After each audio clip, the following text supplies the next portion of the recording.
Hello everyone, welcome back to my channel. If you are new to my channel, welcome. Today I'm gonna show you how to make coconut candy with coconut residue after extracting the coconut milk.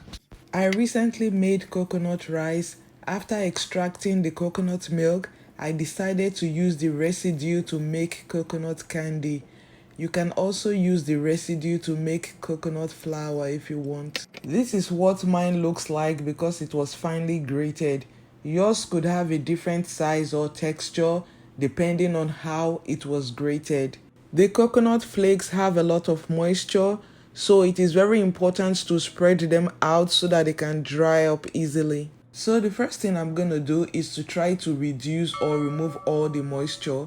You could sun dry it, but I'm going to microwave it for 2 minutes. 1 minute first, then I'm going to stir it, then put it back for 1 more minute. So this is what it looks like after 2 minutes. I'm just going to leave it to air dry while I caramelize the sugar. So I am using 1 3/4 cups of granulated sugar. I'm going to try to spread the sugar evenly on the pan so that it can dissolve evenly. I'm going to be caramelizing the sugar over medium to medium low heat. I will be adjusting the temperature depending on what is going on. If it is browning too fast, I will reduce the heat, but if it is too slow, I might increase it. I am sure you guys have noticed that I'm not stirring the sugar. Instead, I have been moving the top layer from the spot that has not been dissolved to the part that has already started dissolving so that they can dissolve evenly. You don't want to stir it. If you stir it, the sugar is going to crystallize. That means the sugar is going to be wet, but it is going to look grainy. You could still see the crystals of the sugar.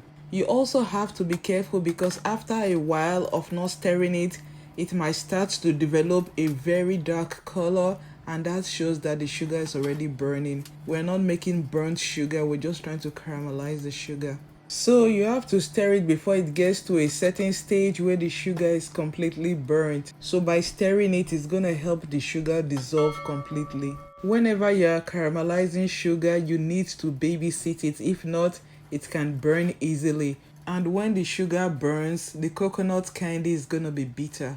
Once the sugar is completely dissolved, I'm going to sprinkle in the coconut flakes gradually. I have 2 other coconut candy videos, and I'm going to leave the links in the description box. You can check them out later if you are interested. One of the many questions I normally get on those videos is about the sugar, the quantity of sugar, how much. So the bottom line is, the more sugar you add, the harder the candy is gonna be. The less sugar you use, the softer the candy is gonna be. And secondly, when you cook the sugar too long, it's gonna burn and the coconut candy is gonna be bitter. Before I forget, if this is your first time on my channel or you are a returning viewer and you are not yet subscribed to my channel, please subscribe to my channel by clicking on the subscribe button and on the notification bell so that you can get an alert whenever I post a video. Like and share the video. Thank you and God bless you. Let me also use this opportunity to send a very special shout out to all those that have subscribed. You guys are the best. I love you. Thank you and God bless you. After adding all the coconut flakes, I'm going to turn down the heat to medium low or low heat so that it does not burn quickly. I'll be cooking it for a long time until the flakes begin to stick together. And I'm also going to be stirring it frequently so that it does not burn.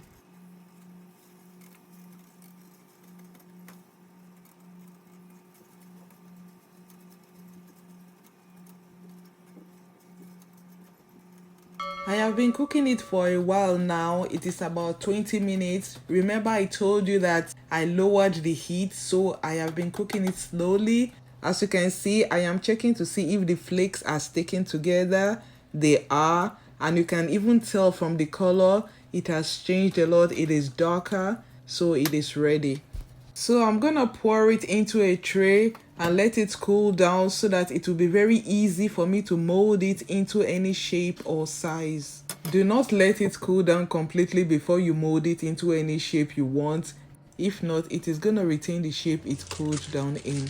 After molding the coconut candies, I'm going to be placing them on a parchment paper to dry so that they don't stick to it. You can mold it into any size you want. You can make it big, you can make it small, or you can place it in a mold and actually press it in to create any desired shape you want. After the coconut milk is being extracted from the coconut, most people throw away the residue because they just think it is useless. Sometimes they feed it to their animals, but if you don't have an animal, you throw it away. Recently, I have seen people use it to make coconut flour, which is not too bad. This is also a clever way to use it to make a very delicious snack for your children. It is delicious. It tastes almost the same as the original coconut candy you know. It is sweet. It tastes just like coconut candy. It still has the flavor and you're gonna enjoy it. So let us check out what we made. Look at it. It looks like the original coconut candy. Look at it. Is this something you would love to make? So next time when you make your coconut rice, there's not going to be any waste because you're going to use up everything. And the fiber from the coconut is very good for your digestive system. So thank you guys for watching. Till I see you next time. Stay safe, stay blessed. I love you. Bye.